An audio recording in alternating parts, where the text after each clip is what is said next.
It's Thursday, the 26th of January. Welcome to another live edition of the Football Spy Show, sponsored by our friends at the Car Giant. Now, if you'd like to get in touch while we're in here, then you can email us at spy@mirror.co.uk or tweet us at Mirror Football. And, of course, you can get in touch via YouTube later this morning. Now, the breaking transfer news is that Bolton have tied up the signing of the defender Tim Ream from New York Red Bulls. More details of that on the Mirror Football website this morning. But the transfer talk surrounds Chelsea today. The Mail say that the Blues have given defender Alex the green light to speak to Paris Saint-Germain, but they won't pay the £83 million asking price for the Porto striker Hull, unsurprisingly. Talks ongoing there. Sticking with Chelsea, and unsurprisingly, the Brazilian defender Willian is keen for a move there from the Ukrainian club Shakhtar Donetsk. He's saying in The Sun today, they've got a culture of winning trophies, and that excites me. Chelsea have had a £16.8 million bid rejected, but we expect them to go back before the deadline.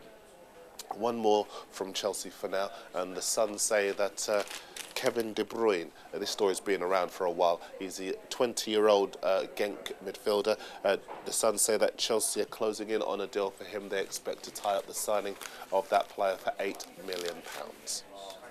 The Daily Record up in Scotland, they're saying that Rangers have rejected a £7 million bid from West Ham for their 26-year-old top scorer Nikita Jelavic. You know what I think of him. In The Sun, the QPR boss, Mark Hughes, is ready to bid £4 million for Wigan's 26-year-old Colombian striker Hugo Rodallega. Now, Rodallega's made it very clear that he will leave the DW Stadium this summer, so Wigan have got no option but to sell him. Also in our own Daily Mirror, Mark Hughes is hoping to persuade the defender Neda Manua to move to Loftus Road after agreeing a £2.5 million fee with Man City for the 25-year-old defender.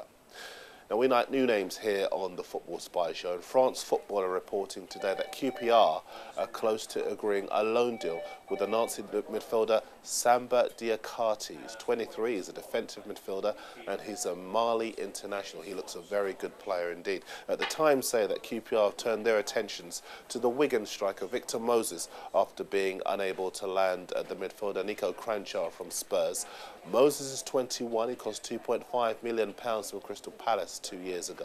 The Mail say Villarreal have offered £6.5 million for the Spurs midfielder Gio dos Santos, but they've got competition from the Spanish club Granada. And one more from the Times for now, because they say that Newcastle are keen on Jay Rodriguez. He's a striker, and he's scored 14 times for Burnley this season.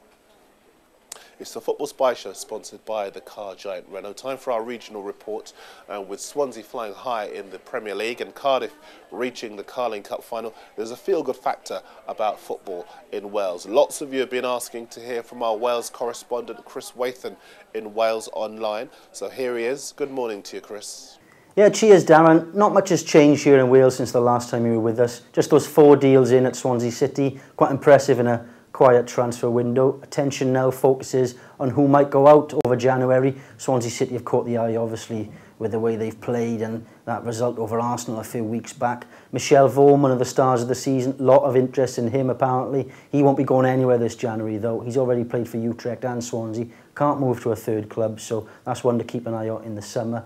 Joe Allen has attracted a lot of attention. The midfielder, Tottenham apparently interested as well as Liverpool. No bids, no inquiries for him, official or otherwise.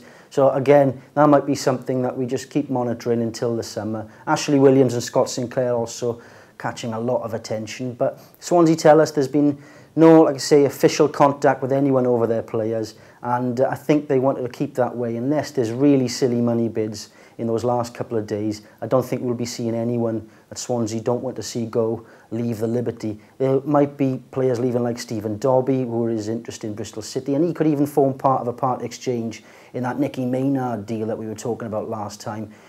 Swansea still monitoring that situation with Wigan, West Brom and Wolves, all interested in that contract rebel of a striker, Ashton Gate. Down in the Championship with Carling Cup finalist Cardiff, they went in for Matt Phillips of Blackpool, but it looks like he'll be off to Bolton. Don't be surprised if Malcolm Mackay goes back in for Craig Noon, that Brighton winger. And no bids as yet for Peter Whittingham after that first West Ham bid. West Brom still interested, but no movement yet. That's all in Wales for now, Darren. Back to you. The very capable Chris Wathan at Wales Online. Now, before we move on, a reminder that we're going to be with you throughout the day and the evening on deadline day next Tuesday, the 31st of January. So log on to Mirror Football, leave us your clips, your questions and your tweets so that you can get involved. A couple more stories for you before we go, and Watford are going to have to do better if they want to keep the defender Adrian Mariappa out of the clutches of Newcastle. Go to the Mirror Football website for more details of this story. But Watford have offered the 25-year-old club captain just a pay rise of £800 a week to stay. I'm not going to be sure that he'll be accepting that. And one more for today, because Everton are lining up a deal for the AEK Athens defender Kostas Manolis. He's 20, he's a centre-half, and David Moyes is hoping to fund the move with the cash he gets in from selling Diniar Bilyanetinov to Spartak Moscow. Rob's in the office waiting to update you on all of the breaking transfer news. The Football Spy Show is back a bit later tomorrow morning. I'll see you next time.